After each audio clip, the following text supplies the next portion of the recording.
Welcome. We are back. It has taken a while. Welcome to Black Like Me. I am Harvey, one of the co-hosts, and Josh. Welcome back. Sorry I held this up so long. What's going on? Hey man, I get it. Life is lifing.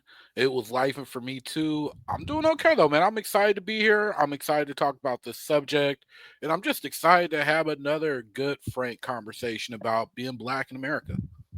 So I agree, and we have to make effort to continue these conversations. There's so many different directions we can go when we talk about Absolutely. being black in this country. Um, so this particular subject is one that most of us like to tiptoe around because when you talk to people, there's few things.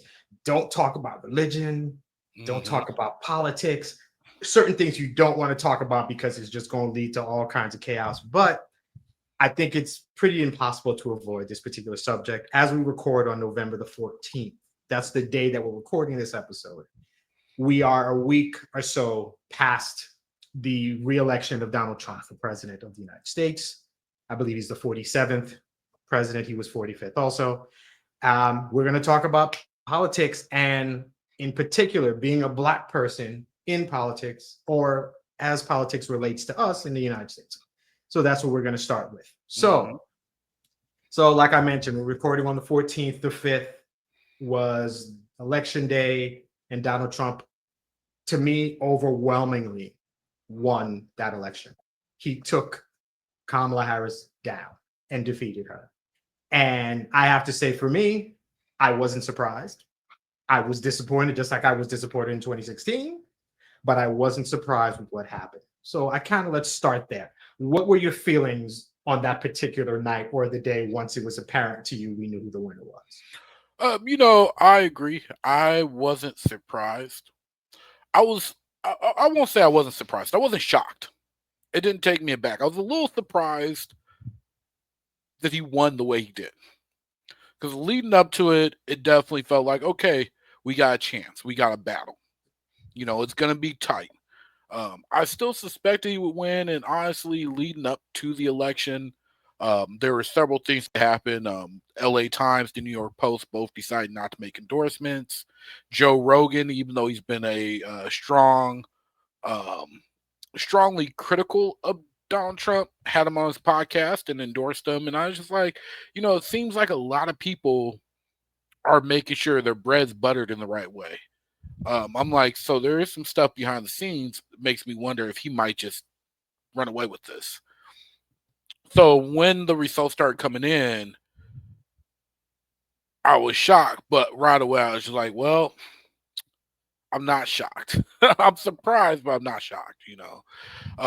And I was angry, I was disappointed, I was sad, but I was a lot more calm than I was the last time. Last time I didn't expect it at all. Last time I was floored. Like I just was like, America is not falling for this. I'm like, and the ones that do, they're not the majority. And so when that happened last time that he won, I just, I couldn't believe it. This time, I had enough time to realize that it could happen. I'm doing okay. I'm doing okay. Surprisingly, to be honest with you, I'm very hopeful. Um, because I'm hopeful that this is going to be a good wake up call for a lot of people. I'm hopeful because light shines at its brightest in darkness. And even though we're going to see a lot of dark times over these next 4 years, I'm hopeful that people will rise up during that time frame to really take the baton and move us forward in a more hopeful way, especially with the Democratic Party after these 4 years are up and whoever they put forward next as their person to run for president. That and just seeing the Americans out there that are just comforting each other, that are standing up for what they believe in, but not necessarily burning stuff down or having a very violent, angry reaction. It's a nice thing to see. Agreed. 2016, I was completely floored by this. And now, after I think about it, 8 years or so later, I really shouldn't have been surprised. I shouldn't have been surprised because I think I have a pretty good pulse of the country that we live in and the way people think. And it slips into being black in this country because we can try to act like we are in a post-racial society, which we never will be in. There's always going to be racism. There's always where this racist society is here, and it always will be. What I think you had in 2016 is a person who allowed the people who feel a certain way to rise up and say, "Oh, we've got a champion." Mhm. And Trump has been that champion long before he ran for president. He was racist.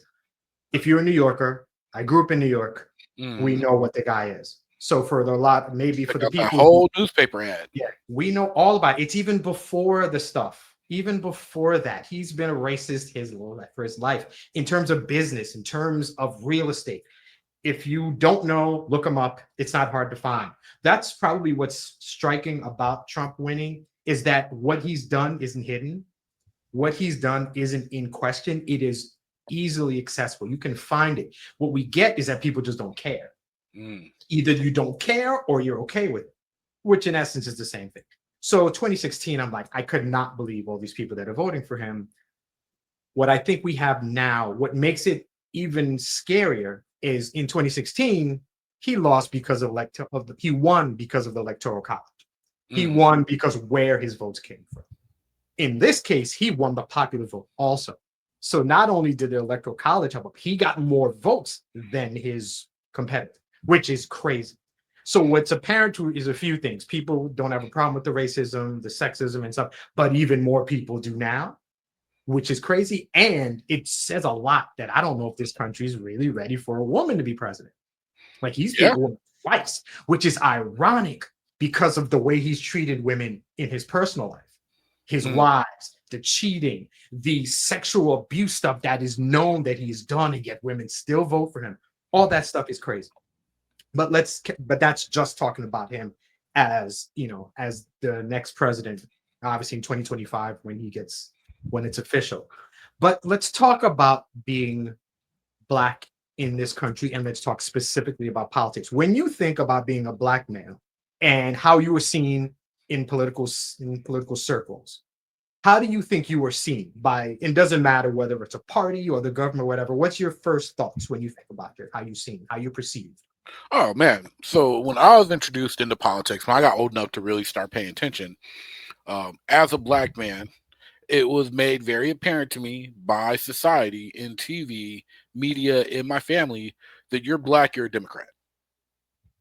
That was kind of the automatic thing. It's like, hey, if you're black, you're a Democrat. Are there black Republicans? There's a bunch of them. But growing up, especially in the 90s, in the early 2000s, they weren't very popular. They're kind of viewed as Uncle Toms, or just out of touch with real black people, which is funny because me in high school, when my political basis and opinions started forming, I was like, I'm left on a lot of issues, but I'm a little bit more moderate on certain issues. I found myself, there are several things about being a Republican that I was drawn for. That, and I tend to be somebody that went off the beaten path. So I was like, you know what? I'm gonna register as a Republican. And I remember my grandma was pissed off. um, but over the years, I stopped defining myself politically by my race, by Democrat, by Republican, and just started looking at, okay, what are my values? What's important to me? You know, I'm like, yes, it is very important that not just black people, but all minorities are treated the same, that they have the same rights, that they are able to access the same benefits as everybody else. So I vote based on that. I vote based on this idea that everybody should be able to do whatever the heck they want, as long as it doesn't stop somebody else from being able to do whatever the heck they want, and as long as it doesn't hurt anybody. Um, in a perfect world, that would work. We all know that in the real world, where there's not just black and white, but grays, that doesn't quite work. But that's kind of what I go for. I try to go for something in that vein. And that means sometimes I definitely vote very left. And every now and then I vote a little bit more right on the matter. You know, it also means that when I see representation of us on a political scale, especially one that I can relate to, I get excited. I never forget when Obama won. I mean, going into it, I wasn't sure if he could. I was like, man, I hope he wins. That'd be awesome, you know. But I never forget when he won and just that feeling of like, man, my president's black. There's a black president, the historicalness of it. You know, and when Harris was officially announced to take over, you know, when Biden stepped down, it was like, oh man, you know, who are they going to pick? And everyone's like, oh, women can't win. They need to go with Shapiro. They need to go with this person. You know, I didn't think Harris was going to get picked, honestly. I didn't even look at her as a viable candidate to take over that run for presidency just because I didn't think they were going to pick her. When they did, and the reality set in that we might not only get our first woman president, but we might get the second ever black president, I became ecstatic. I remember I became so hopeful and so excited. And I was just like, you know what? I'm going. I'm putting all of it right behind her. Let's do this thing. Let's get this guy out. Let's get this a tremendous big deal thing done of putting a woman in office, putting a black woman in office, putting an Indian woman in office. Let's do this. And you know, a lot of Americans disagree with that, unfortunately. Yeah. So trying to think. So politically, and I'm going to make a general statement, and people can agree or disagree. Mhm. If we go specifically or literally with the policy of these parties, of the Democratic Party and the Republican Party, everybody, everybody has a good part of them that's Republican. Mhm. And if you think about it, Republicans, not what we envision or see as them now, or some of them, because I don't think all Republicans kind of fit into that MAGA thing. But Republicans are about a strong defense and not spending all of our money. Mhm. I'm fine with that. And I don't want small to pay, government. right. I don't want to pay a whole bunch of taxes. I want a strong defense, but I don't want to be spending all that money on it. But Right? I understand that, and that everybody I think agrees with. And I think most people stand with that. What has happened since is this all this extra stuff now that DEI is not real, that sexism is not real, that racism is not real, all this stuff that abortion, all these things that have been added onto it, what makes it interesting. And what makes it interesting, so for me, I haven't always voted Democratic. Mhm. I've attempted to vote for who I think the best candidate is. Mhm. So, but when it comes to being black and being political, like you said, if you are a black person and you don't vote blue, what is wrong with you? What are you doing? You're looked on as like an Uncle Tom or something Mhm. voting red. And I can kind of see it because we see what red means now, conservative now, versus what red meant 20 years ago or 30 years ago. It wasn't as ridiculous as it is now. You could vote Republican and you may have some divergent opinions, but it's not as crazy as it is now to be a Republican, especially when it comes down to who the head of their party is, which is the next coming president. So for me, I'm going to just go into some stats. And since we're talking about this election, I'm going to just bring some stuff up here and then we'll kind of get into us. So and like I said, as of November the 14th, these are stats that I found. Things could change because I think there's still votes that need to be counted, still think that needs to happen. But as of now, I was looking at numbers when we're talking about this. When it comes to, and this is from NBC News, I was looking it up. Black women, 91% of them voted Democratic. And I think they represented 7% of the popular vote. Black men, we represent 5% of the popular vote, and we voted 77% Democratic, which is what our community would expect. We're Mhm. supposed to vote overwhelmingly blue. And it's not because of abortion. It's not because all this stuff. It's because if you think about it, at our base, we're supposed to be Democratic. That's what we're Right. supposed to do. Now, white women who represented 37% of the vote, and that's the highest group, 53% of them voted Republican, Mm. 45% Democratic. White men, and they're 34%, so just a little bit less than the women. 60% Republican, 37% Democratic. Latino men, 55 Republican. Latino women, 60% Democratic. So what you get, let me just make sure I said that right. Latino men, 55% Republican. Latino women, 60% blue, so Democrat. So it's interesting. I just want to throw those numbers out there. What I think the problem was is that I guess if you were saying that we're both Democratic, our candidate went about things the wrong way. I think she focused and heard that Black men weren't going to vote for her. That for some reason we don't like the idea of a Black woman being president, that we would rather vote for somebody who's going to be against our interests. We would rather vote for Trump than a woman because we're sexist and such. So of course she pulled out Obama to talk to us, to kind of scold us about things. And Right. you not vote for a Black woman? How dare you be sexist and stuff? That instead of the possibility, and as crazy as it sounds, it could be, and I don't know, I'd probably love to have a discussion with a Black man about that. There could be a Black man who legitimately was like, Kamala versus Donald Trump, and I want and I agree with Donald Trump's policies versus Harris's policies. And it could be, and it's not because she's a woman, it's just because I happen to agree with Donald Trump. Now, I think that's crazy. But the fact that we just jumped to sexism, I think really had a problem. And I think she alienated a lot of Black men with that. Oh, I agree. I agree. Yeah, because the one thing that irritated me about it was said so often and so much, even I was worried about it. I think part of the reason why this idea that Black men weren't voting for her happened is there was a small amount of very vocal Black men that were very vocal about she's not good for us. And they were very vocal on TikTok, Instagram, all the social media.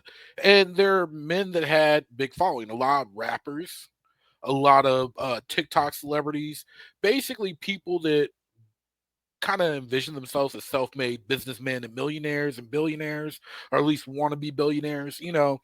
And I think very much of it had to do with this idea of one, what the Republicans kept saying about Kamala putting people in jail. She was a prosecutor. She was locking up your people. Why are we voting for this person who's locking up our people? You're a prosecutor. Your job's to lock people up. That means someone's going to be Black, someone's going to be white, someone's going to be Latino. You can't differentiate. You know, she can't just be like, I'm not locking that guy up because he's Black. She would have got fired. But they believe that lie.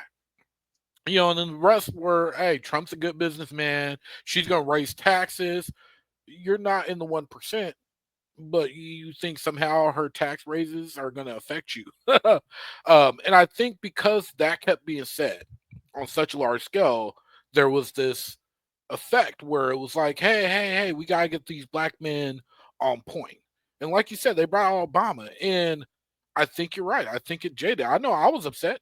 And it pissed me off even more when the numbers came out. I'm like, look at that. Y'all said this whole time we were the problem. We weren't. You know, how dare you make us out to be the problem when it was these groups and not us? I also feel like Kamala lost a lot because of other reasons.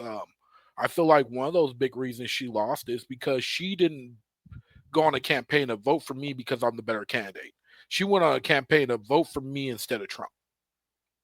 And I feel like by saying, hey, this is about not voting in Trump, you kind of lost. She also didn't really do much to separate herself from Biden. She came out from under Biden and they tried to put some distance between each other, but she really didn't. And she went and did that View interview that is infamous now, where they asked her, is there anything else you would do differently? And she, not really. And to me, yes, a lot of the reason we didn't want Biden up there was because we didn't think he could win. I mean, he did not look good in that debate. But there was also a lot of people that just didn't like his policies and didn't like him. So I think if she would have came out and said, here's what I'm doing, had a couple things different from him and focused more on I'm the candidate, I think she might have got more voters that way. But I definitely feel like she did alienate black men that way. Um, I also find it really interesting that I seen not once, but a few times where they were talking and interviewing black men that were out there voting because, well, my wife said if I didn't come out here and vote, I had to sleep on the couch, so I'm voting for Harris. Or, man, my girlfriend messaged me at the last minute. It was like, I'm breaking up with you if you don't take your butt down there and vote. And I get that a lot of the white women, especially the ones that Harris came out and was like, hey, you can vote in secret. Even if you just vote for me and you don't convince him to vote for me, nullify his vote by that. I get they can't just be like, hey, I'm going to divorce you if you don't vote for Harris, but the ones that could, the ones that didn't have children, the ones that didn't have to worry about their man murdering them, you know, the ones that did just based off of comfort that are sitting there sad right now, upset because their choice has been taken, viewing it as a life or death situation, yet you're sitting there sleeping in bed with a man who voted against what you believe is so crucial. And I know that has to play on you. And I'm not downplaying how you feel about that, but I just wonder if more of the women, both in the white households and Latino households, would have did kind of what it seems like some of the black women did, and that is, hey, if we're in a relationship and you're voting for this man, I don't want to be with you, and put that on the line, how much would have changed? I don't know if it would have. And I'm sure this is controversial for some people to hear, but I just wonder about it. There's so much surrounding the whole idea of voting. And while I was thinking about this, we're going to record. And one thing that I've always realized is that this feels like maybe these last few elections where the black vote has become something really important, where people are really concerned about where we stand, where black people are going to vote. To be perfectly honest, we have a hand in who gets elected. We have a finger or two. If all white people voted, it wouldn't matter what we do. Oh, would not. There's not enough of us, but it's starting to become. But it's becoming important. And I was thinking about it, like when we actually legitimately were allowed to vote. Let me make sure I get this right. 1965, the Federal Voting Rights Act of 1965 is when we were finally legitimately able to vote without any states trying to play games to make sure that we couldn't vote. 1965. 1965. I was born in 74. So it's like 50 years ago. Not even 10 years before I was born, black people were not legitimately able to vote. It's interesting how we're perceived in politics, and now the black vote's important. 10 years before I was born, I couldn't vote. They would have found a way, a state would have found a way, give me some literacy test or come up with something to make sure that I wasn't allowed, that my voice would not be heard at the ballot box. We've gone from they don't want us to vote. Okay, then they came up with the 15th Amendment. Oh, yeah, he can vote. But no, then we'll come up with all these things to make sure they can't. And then in 1965, and now our vote is so important. And now what I think it does is now it's kind of sowing seeds within our community, like you're saying. So now you've got relationships based on relationships that we either end or keep going based on if one person voted the other way. Where a lot of women like, if my man, if you voting for him, then we're not going to be together and stuff like that. And it really comes down to what kind of black person you are. If I vote for Trump, am I the type that doesn't care about women's rights? Or if I'm a black woman and I vote for Trump, am I the kind of woman that doesn't care about my black men? Because Trump, one thing he wanted to do was he wanted to extend immunity to police officers, to the police. Qualified immunity is kind of what's there already, but he wanted to give them even more immunity so that they could do their job. That's what he said. And to me, when I'm looking at a lot of this, if as a black man, I'm supposed to go out there and vote for Harris because I'm voting for my wife, my mother, my daughters, and all that, so that they have their rights, their autonomy, and everything. I'm like, I can see the rationale for that. But there was never any talk about the other side of that. If you're a black woman you should be voting for Harris because Trump wants to give police the right to do whatever the hell they want because they'll have Right. immunity. I feel like that, and she never really said it. And I feel like as a black man, Mhm. I'd have been like, you know what? This election, I have a hand in it too. Right. I would have been a part of it. And that's a big thing if you look, and that's the reason that we ended up becoming a Democratic voting bloc. Because Mhm. we talked about this. We black people, we've been voting Democratic, but it's not until civil rights. Because before that, we were still split, Republicans and Democrats. But once Democrats, when stuff went down with civil rights in this country, Democrats jumped on that. And that's why we've been voting Democratic ever since. Yeah. Yeah. So there's so many layers to it. But for me, as a black person, rarely is there when we look at policy and look at politics, where's something specific in there for me, Mhm. something for us. We talk about reparations, they throw that word around. But usually there's not a lot of things in there where it's like, oh, I'm going to vote because this is a specific topic or a policy that's going to help me as a black person. Right. What do you think? No, I agree. 100%. I think we're seeing that a little bit more. Our guest is here, by the way. I think right. we're seeing that a little bit more. You know, it's interesting because if you look at politics in the 90s and you look at politics now, it's very different. Both parties are very different. You have mentioned before about how the Republican Party of what they were then versus what they are now is very different. And it's with the Democratic Party too. I feel like both parties were a lot more towards the middle than they are now. And I think what happened was back in like the 90s, the extreme that you see the left on, the extreme you see the right on, those were the weird third parties that were out there. Everybody knew that one person that was kind of third party, and they were a little bit more extreme on the right or extreme on the left. But in the middle, I mean, when things like hate crime and things like diversity hires and stuff start coming up in the 90s, there was a decent amount of Democrats that were against them. You know, because Democratic Party was still very much more about like, hey, we want to spend stuff on social equality, and the Republican Party was like, hey, we want to tamper down spending. Where the Democrats were like, we want government to be involved. And they were like, hey, no, we want less government involvement.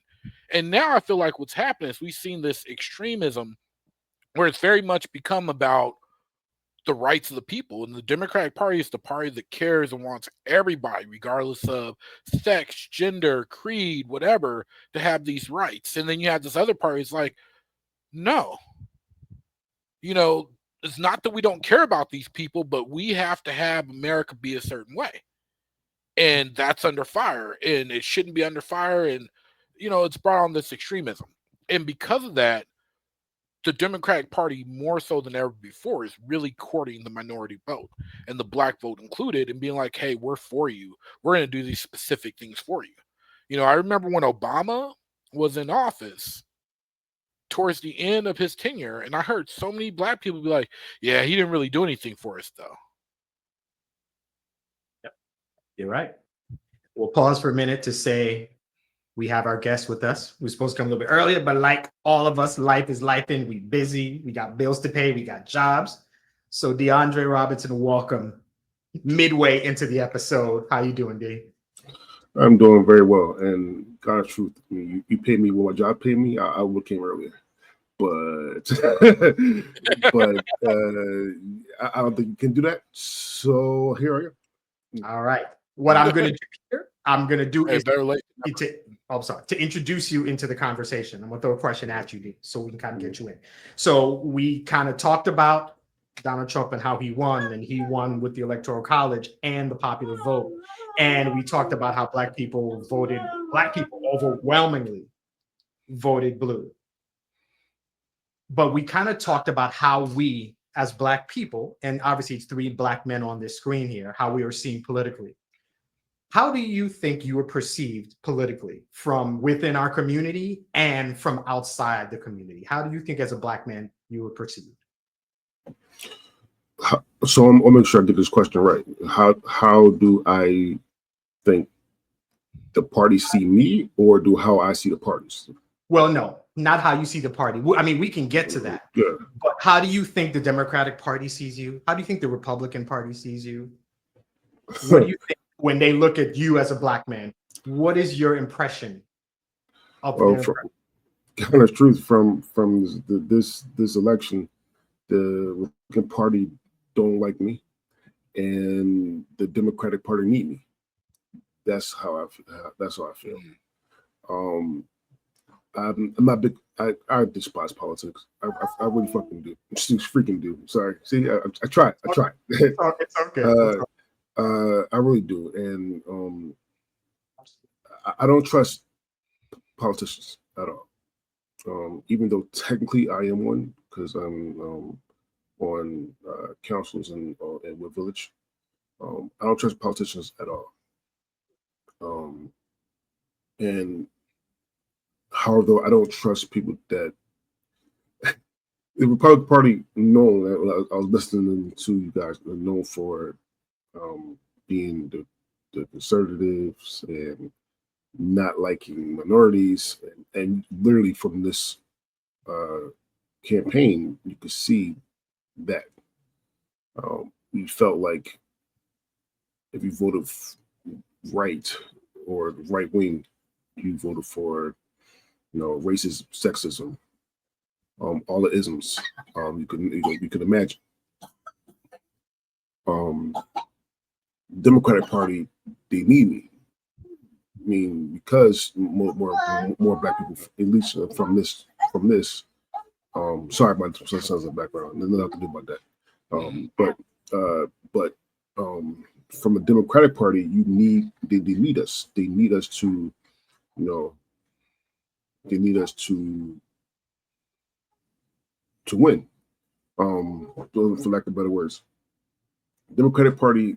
And I know a lot of people will say Democratic Party was the first racism and racist party, and they put slaves in, and then the switch happens. I understand that, but the Democratic Party needs to win, and even though we showed up and showed out, 86% of black people voted blue. There's 84% or 83% of white people in this country, and if 65 to 70% of them vote red, then it's going to go red.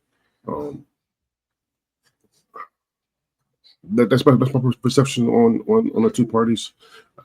I also think about the other parties as well, but on those main two parties, conservatives or red hate us, blue need us. Something just came to me real quick, and then Josh, I'll let you jump in. But I was thinking about politics in this country, and to me, it kind of I feel like there's a parallel or a good comparison to be made in terms of hip hop and politics. When you think of hip hop, the vast majority of the artists look like us. The vast majority of the people who buy the music, who buy the clothes, who listen to the music do not look like us at all. We're the face, but we're not like the underlying, we're not the grassroots. We make it cool so that all those other people can buy the albums and then go see the movies and then go to the concerts and do whatever. Politics, I feel like is similar. To be perfectly honest, in my opinion, the Democratic Party doesn't need us. If they could find a way to win, like you said, we are such a small percentage of the voting group. If they could get more Caucasian people to vote for them, enough so that they would just win, we would have no hand in it. We really, in a few states where we're there, so it's New York and California, whatever stuff like that, you took the black people out, if you got another 15 or 20% more white women to vote Democratic, then we're out of it. You don't need us. The face versus who's really behind it are two different things. So the Democratic Party wants to be, we're for black people. We're for black women. We're for Latino women. We're for the homeless. We're all that. But underneath, we know who's really there. And I feel like there's a difference. And I feel like the Democratic Party for a long time has determined that they have us already. So for the majority of the time, they didn't work that hard to keep us or to gain more people. It's almost like being a wrestling fan. We Right. love wrestling, and they know, and any wrestling organization can put out terrible wrestling. They can put out horrible storylines, but they do it to gain more new people because they know that the original people aren't going anywhere. Right. We're here. You've already got us. They're spending more time on the new people instead of maintaining the people that they have. And they have Black people voting. And that might be what's happening. They're starting to lose. We're eroding that vote. So now it looks like it's Black men who are making that way towards the other side and not making any effort to keep them. Why should I stay and vote here? Even though Trump is terrible, why should I stay with you? Him being bad is not enough for me to stay. What are you adding on? What are you giving me? What's your thought on that, Josh? Am I completely wrong? Did I throw some stuff out there? I mean, no, I don't think you're. Go ahead, DeAndre. I feel like you got thoughts, but go ahead, Josh, and then we'll bring D in. Go ahead. No, DeAndre, you go. I think you're wrong. To a point. To a point. And the point is the last part. Just because Trump is bad doesn't keep me from it. You can't. My thought process, you can't think like that, really. And I'm not saying that people don't think like that, but for this campaign, I'm not speaking of 2016, which he should have lost. For this campaign, he actually had less votes for him. And still won both of those colleges and popular vote. Right. Yeah. Let me say that a lot of people did not vote. Which I always says ever since 2016 of not vote for Trump or vote for third party is a still vote for Trump. And that happened. And I understand and see where Harvey's coming from with that. I want to make sure I said it. However, my brain doesn't get why just because this person is a bad person, this person is one of the worst people on paper. 36, we all know the town, 36 felonies, racist, sexist, one build a wall, deport people as soon as you get in there, bring people in that's going to, make America great again, which again, to people, side note, for the people that says make America great again, please tell me the dates. I want some time frames when America was great and who was great for it. That's why I'm coming from with that. But this guy's overall one of the worst people on paper, and you still vote for him. Or you don't vote to get him out. That's my problem I have. Yes, because I know she didn't chuck and jive or pander to Black men. It wasn't. It was literally all about women. That's true. I will say that. Yes. Not saying that that's not a good thing to fight for, because women's rights for their bodies should be fought for. However, there was not a lot. This man said literally cops could do it whether they want now. She didn't say anything about that. Literally not a lot about that. She said that everybody could smoke weed, which is good. Yeah, she said she'd look at reparations. Yeah, but she didn't speak on Black men. She didn't really speak on Latin people as well. I want to say that right now. She didn't really speak on the border or what's going to happen. She spoke on the other country eating cats in that one state. Sorry, the eating cats and ducks in one state because she had to, but she didn't really speak. Her main campaign, and I want to say this right now, to her defense, she only had 4 months to do this. She was literally the fastest one campaign she had to run. She didn't really speak on the shit that will affect us personally, the Black men here personally. It affected the women personally, which Black women did their job and they voted. Well, I understand that, but they didn't it didn't feel like it was going off for men. What you could do for men. Mm-hmm. But I still would have voted for her. I would have voted for Josh, aka J Time, 5 times before I vote for Trump. I would vote for Harvey, aka Men Are the Prize, 10 times before I would vote for Trump. Sorry, Josh, since it's his podcast, you get double. But but I just don't see why. I know the shit that he has said and done should have put your vote to get him out of there, and it did. I agree. And it shows that what you're saying is 100% accurate, because almost every person I've talked to that has voted for him, whether it was the last election or this election, when I ask them about why and I bring up those shortcomings, they always justify it with some kind of excuse of, oh, well, you know what? He's not that good of a person.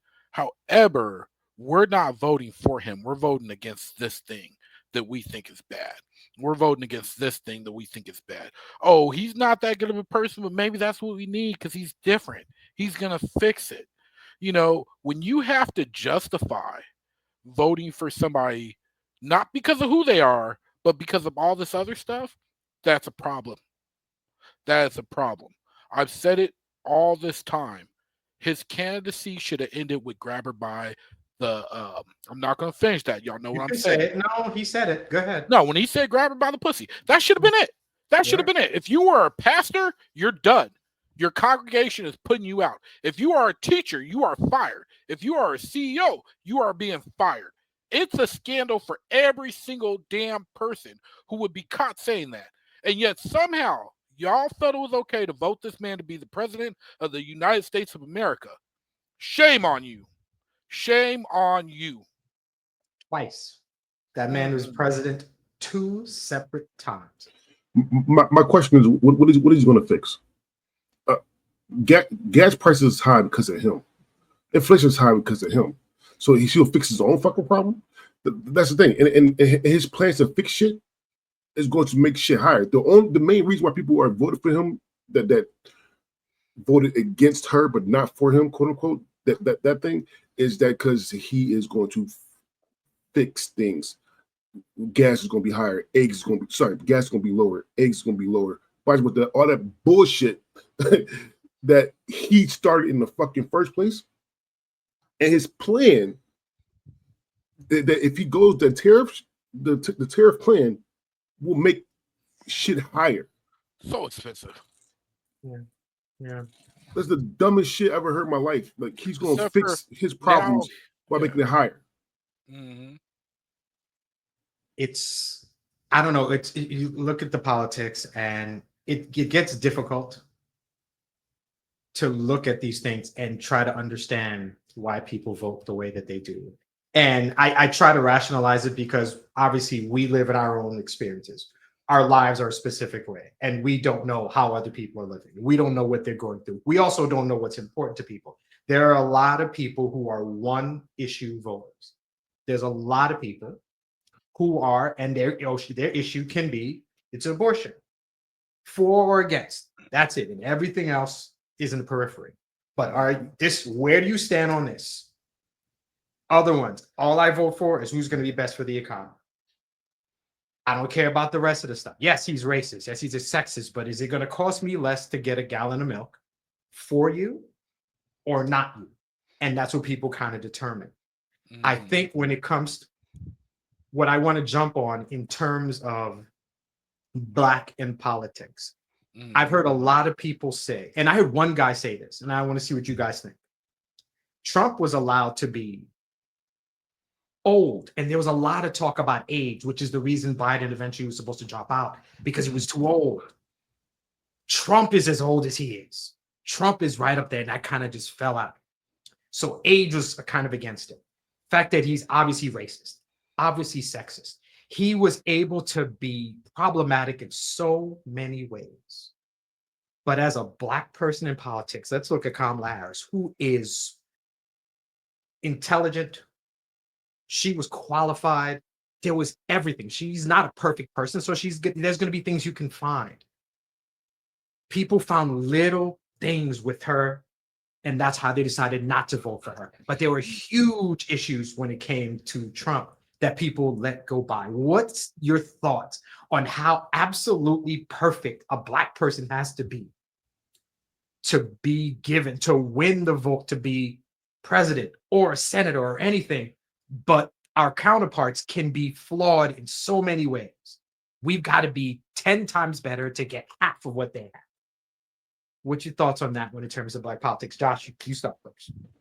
I mean, it's the way it's been in America, period, for Black folks, whether it's in work, whether it's in education. So it's not surprising it's that way in politics, because we always have to work 10 times harder. We always have to present ourselves as better, because the minute we get angry, we're that angry Black man or that angry white woman. They get angry, it's justifiable, it's righteous. We have to be on our game, and it's bullshit. And honestly, I think a lot of the reason Trump was allowed to do what he had to do, or what he did do, why he was allowed to act that way, why he was allowed to be crude and get away with it, was because a lot of people, especially white people, a lot of white people down in their heart knew that, hey, we are under the gun right now. This country is turning against us. We are starting to become the minority in this country that we built. We aren't having this comfort thing. We have to sit there in our school and our kids feel guilty about slavery. That was over a long time ago. All these things we've heard. And here's Trump saying, hey, remember when it was American apple pie and white people ran everything? I'm bringing that back.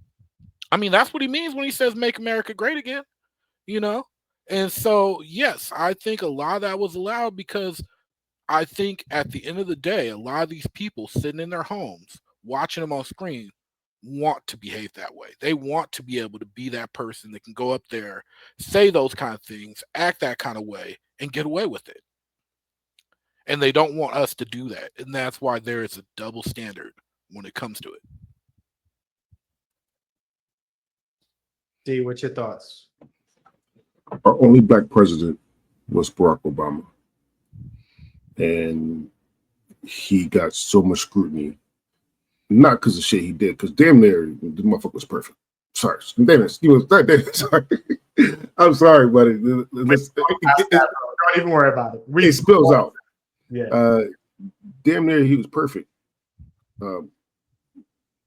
No really horrible legal scandals with Barack Obama. No legal scandals for his wife, Michelle.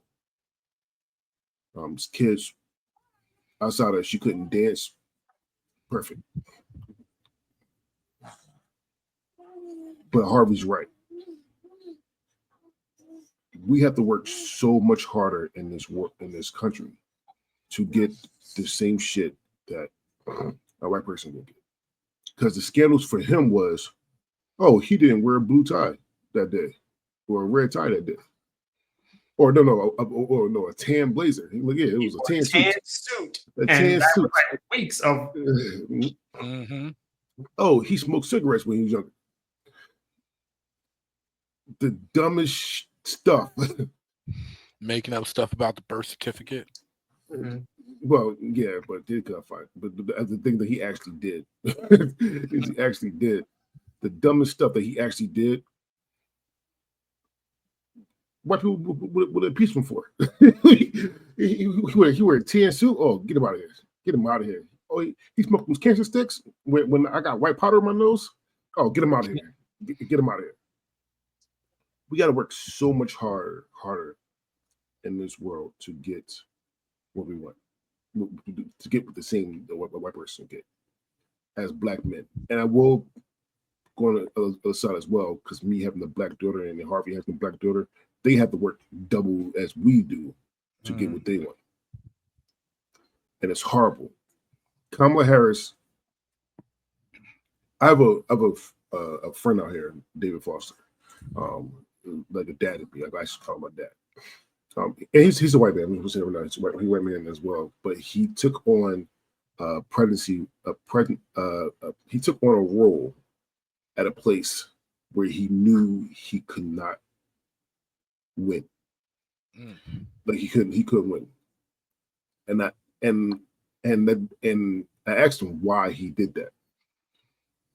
It was a lose-lose situation because for what he needed to do to keep that place saved. He said they needed my help. And Kamala Harris, I'm wondering why did she do this?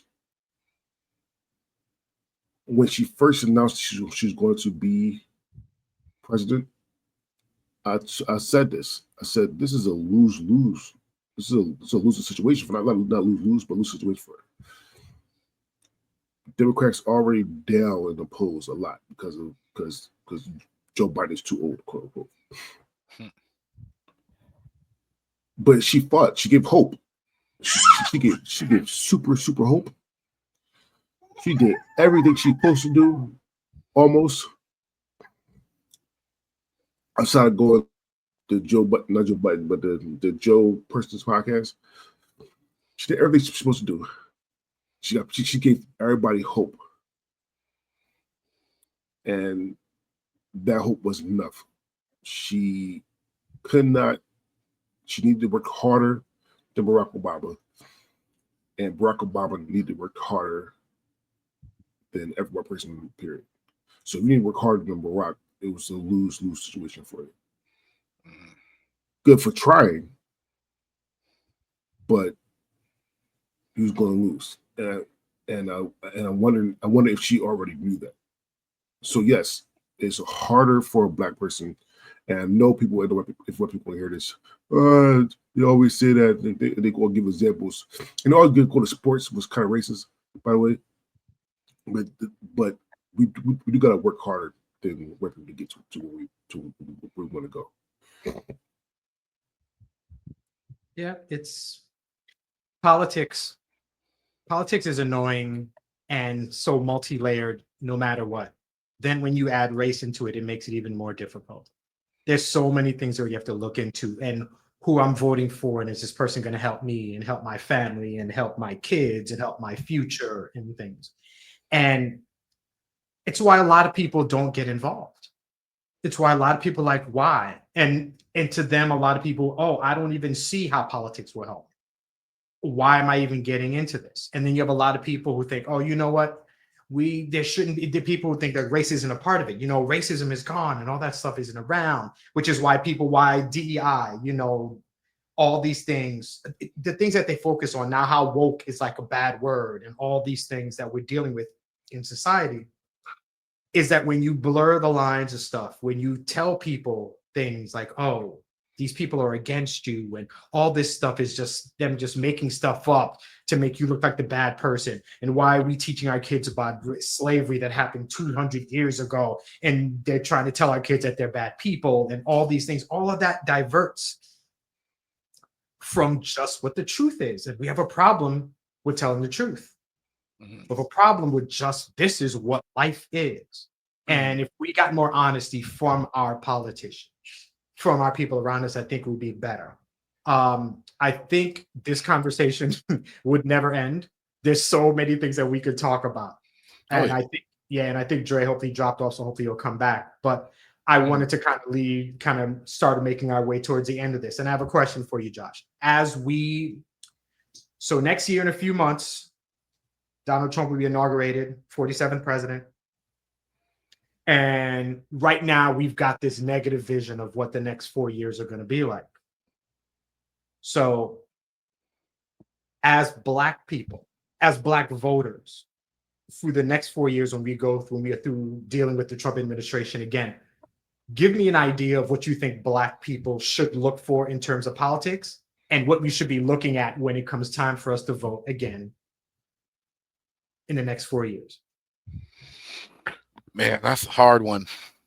That is a good question. I mean, honestly, over the next 4 years, we should be looking to find hope where we can find it. And we're not going to find it in America. So we need to be looking at each other for it. You know, we need to be looking at each other for hope that people are still good people at the end of the day, that there are still people out there that care at the end of the day.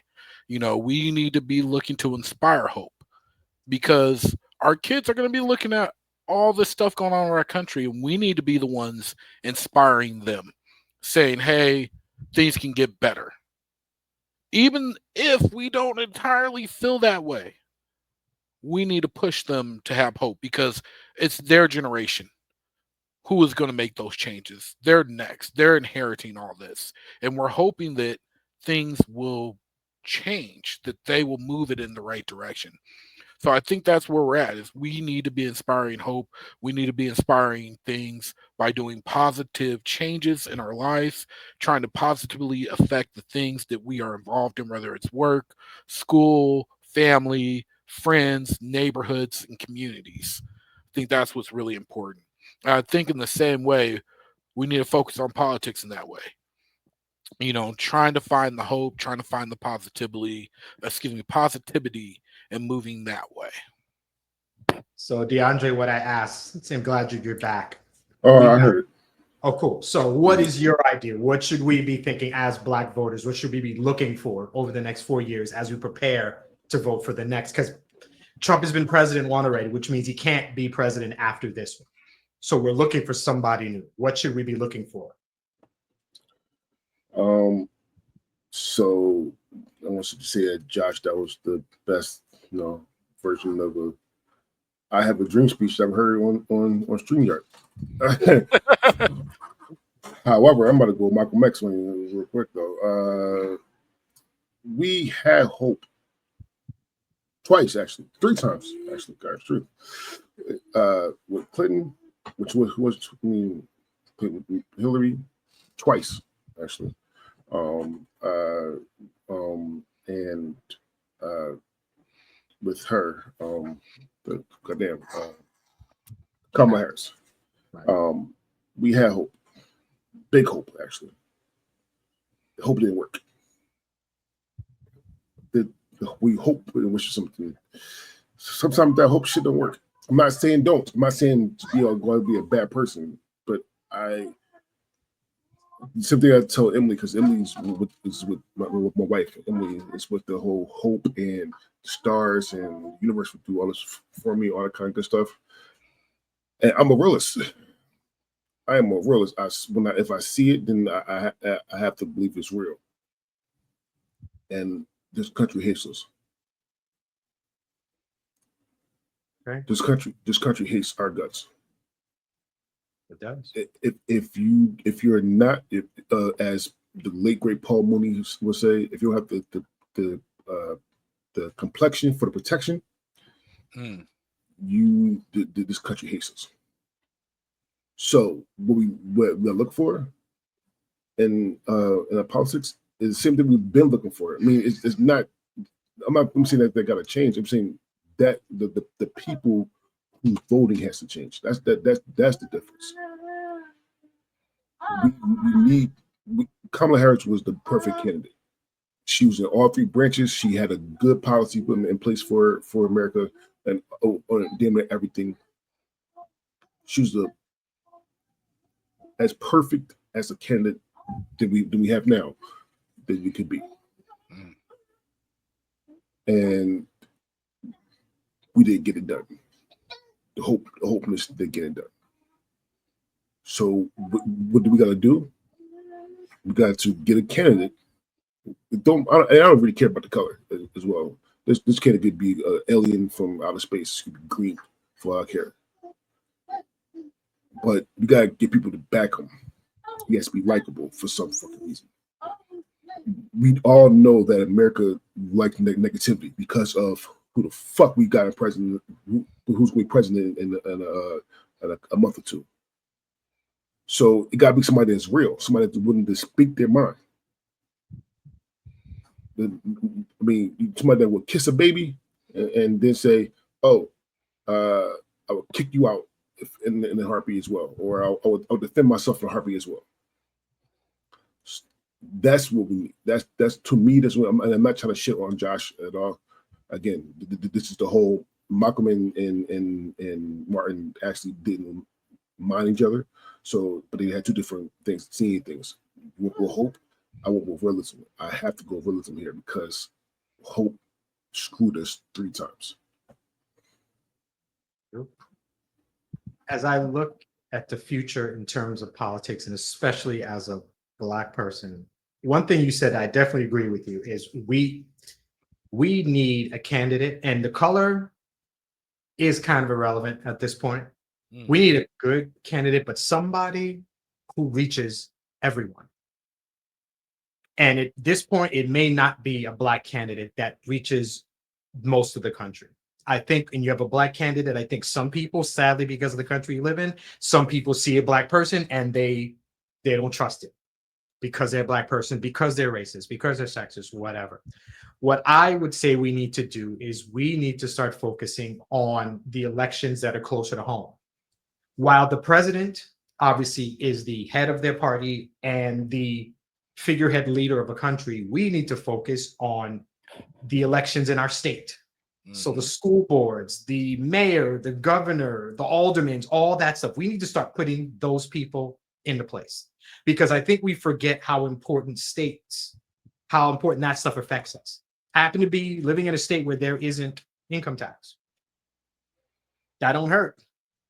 There are little things like that. You guys live in states where you're paying that stuff. I don't. Stuff like these little things that help with trying to ban books in libraries, all these little things that affect us, that every day we deal with versus every 4 years when we deal with the president. If we start putting people in place in our cities, in our states, we can start building to get a candidate for president that we all can believe in. Second, we need to recognize that as Black people, we are not a monolith. A lot of us feel the same way about things. A lot of us don't. Once we get, I think we get to the point where when we have more money, our vision changes. When I have money, the idea of me not paying as many taxes is not a bad look. And maybe I'm not focusing as much on the rights of the people under me or below me. Now I'm thinking about myself. And I think we have to realize that you can't just say one or two things and that's going to cover all Black people. Whoever the candidate is, whoever's running has to recognize that you're dealing with a community of all different kinds of people.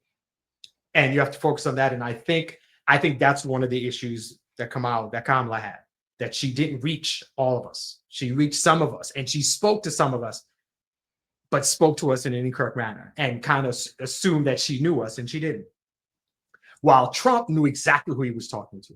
He understood his base. He knew what they thought. He knew what they think, and he spoke to that. People were afraid of things, and he reminded them, oh, this is what's going to happen. And if I'm here, it won't. Look, that's what she's going to do, and I won't do that. You vote me in, and that won't happen. Abortion this, and economy that, and tariffs this, and all this stuff. He knew his base better than anybody, which is why he was quiet. The one thing I'll kind of end with this is I feel like I heard so much from Kamala and very little from Trump, because I think he knew he had it won. Trump said some random shit, but to me, it was Kamala, okay, we're going to do this. We're going to do this. It was a commercial on every show I watched, but Trump was just saying some foul stuff and then kind of, because I think just like in 2016, we were shocked that he won. But I don't think he was, because I think he knew his base was going to vote for him. His base was waiting for him to come up, waiting to vote to put him out there.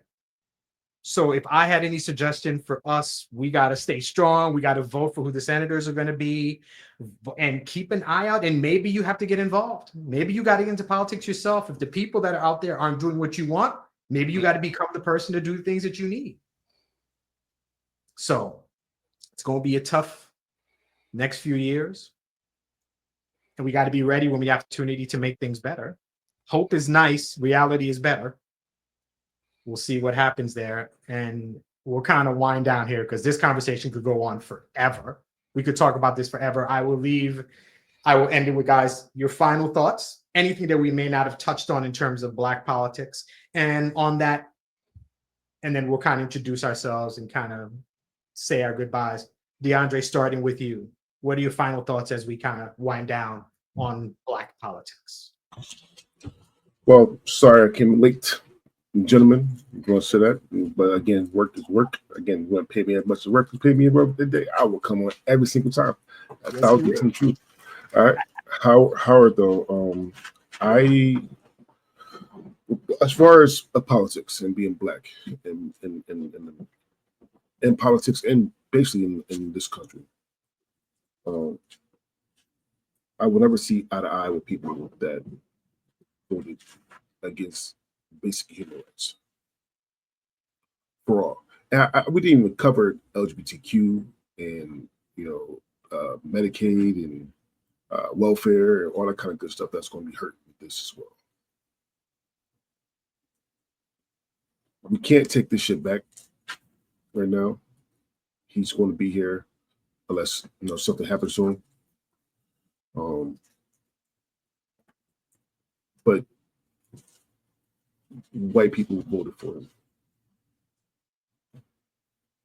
The graphic, and I say that, and I'm not saying it to be prejudiced or anything like that. That is a fact. If you look at all the graphics, white people voted for him.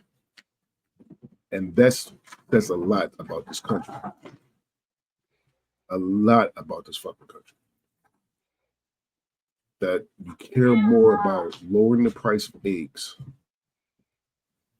and lowering the price of gas, which is going to go up higher anyway,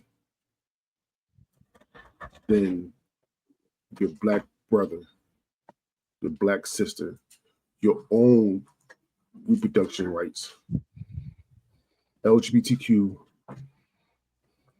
Medicare, schools, welfare.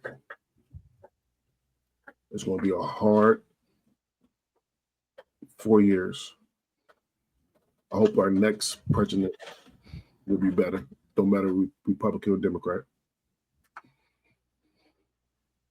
However, though, if I have to eat my words and it's better, then I will. I just don't see how. So I really hope, as Josh would say, really hope that the next 4 years goes well. But I don't see how. But God bless America. What do you think, Josh? There's a lot of what you said, Diandre, I agree with. At the end of the day, I'm just going to leave y'all with this. Look, there are going to be a lot of moments over these next 4 years where you're going to feel helpless, where you're going to look at things and not be happy with the outcome and be pissed off because there's nothing you can do about it. And I just want to remind you that while you cannot change certain things, you can decide how you react to them. And so I just want to challenge you to look at your reaction and decide what it's going to be and what that says about you. I'm not saying you need to react one way or the other. I'm just saying think about how you're going to react. Because that's what you can control when you can't control anything else. For me, when I vote, the one thing I knew is that I could not vote for the Republican nominee because, simply put, he's not a good person. And when I vote, and like I said at the beginning of this, I have not always voted Democratic. But what I will say is that I've always voted for a person who I thought was good, genuinely a good person. And no matter what, and if you're listening or watching this and you are a Republican or a Democrat and you voted for Trump because you think of policies or whatever, you agree with him, you made your vote and you won. I could never vote for somebody like him because he's a bad person. And I've known he's been a bad person because I grew up in New York and we've known he was a bad person. That has been my issue with him forever, and it always will be. As a Black person looking at politics, we always want to look at how it's going to affect us. You want to look at the fact that we talked about this early, not until 1965 were we legitimately allowed to vote. We are still in our infancy in terms of our voice being heard in government in this country. I said that at the beginning. We're kind of going to end with it. I was born in 1974. 10 years before I was born, people who look like me weren't voting. We are still young in this, but our voices are getting louder Because like in every way, Black people have a way to make things cool, to make things seem important. And in this, it really is. Vote for the people in the elections in your city, in your town. Let's build up our base. Let's build up our cities and our states. Let's work on that. And it's going to be hard for the next few years to feel positive, because he's going to come up with stuff that's going to make no sense, but that a lot of this country is going to be in complete agreement with and support of. So we do what we do. We hunker down. We deal with it. Support and take care of our families. Take care of our girls. Take care of our boys. Take care of everybody. And if you're mad about what happened and you didn't vote, shut up. And all due respect, if you didn't vote and are mad that this guy won and you were in a state where your vote could have mattered because we still in electoral college, you're going to have to deal with these 4 years. Mm-hmm. Because in a way, you did it. You chose it. But we're Black people and we have gone through much, much, much worse. And we'll come out stronger at the end. I think this is a great conversation. I think we could have done this 2 or 3 more times, but I don't know if I have the heart to talk about this again. We're going to be dealing with it for a while. So first, Diandre, thank you so much for coming. Where can people find you, listen to you, connect with you? Where you at, dude? First, I like that shirt. Let 'em know. Captain America. Yeah, I like that shirt. Damn right. Yeah, there you go. My name is Diandre Robinson, host of Mass Debaters podcast. With actually my co-host Josh on live. We record on Fridays doing like record reviews and other kind of good shenanigan shows. Then we have our draft episodes on Tuesdays. We record as the I Did Not Make These Rankings podcast network drafts, along with Harvey and Josh. You can find me everywhere that says Diandre Robinson on social media. You can find me everywhere that says Master Debaters on social media. And Master Debaters, MASS-Debaters. Okay, I just want to make sure everybody knows that right now. And yeah, this is a very, very important topic to have. Good thing it's a good way to release stress as well, to let it go. Talk to other Black people about this situation. And I love talking, love coming on. Thank you for having me. Yeah, it's always a pleasure. Josh? Well, you know me. It's Josh, aka J Time. And along with all the shows that Diandre mentioned, where you can find me at as well. You can find me along with my co-host CJ every other week, dropping an episode of Toontastic Journeys. It is the podcast where we get into the nostalgia of old school Saturday morning and weekday cartoons, but with an adult point of view. And we just dropped some episodes for Halloween season. We did Paranorman and we did A Nightmare Before Christmas. And then we got some new stuff coming up, including some Thanksgiving type animations, as well as a episode talking about Batman the Animated Series and an episode talking about The Lion King. So just be on the lookout for that. You can find us on social media, just about every social media under Toontastic Journeys. All right. And it's been a pleasure of mine to be able to come on here and have these conversations with Harvey and with you guys. And please definitely sound off in the comments. I know this is a hot button issue. It's a topic. There's going to be people out there that agree. There's going to be people who disagree. But you know what? That's okay. But we definitely want to hear from you. So feel free to comment and let us know how you feel about things.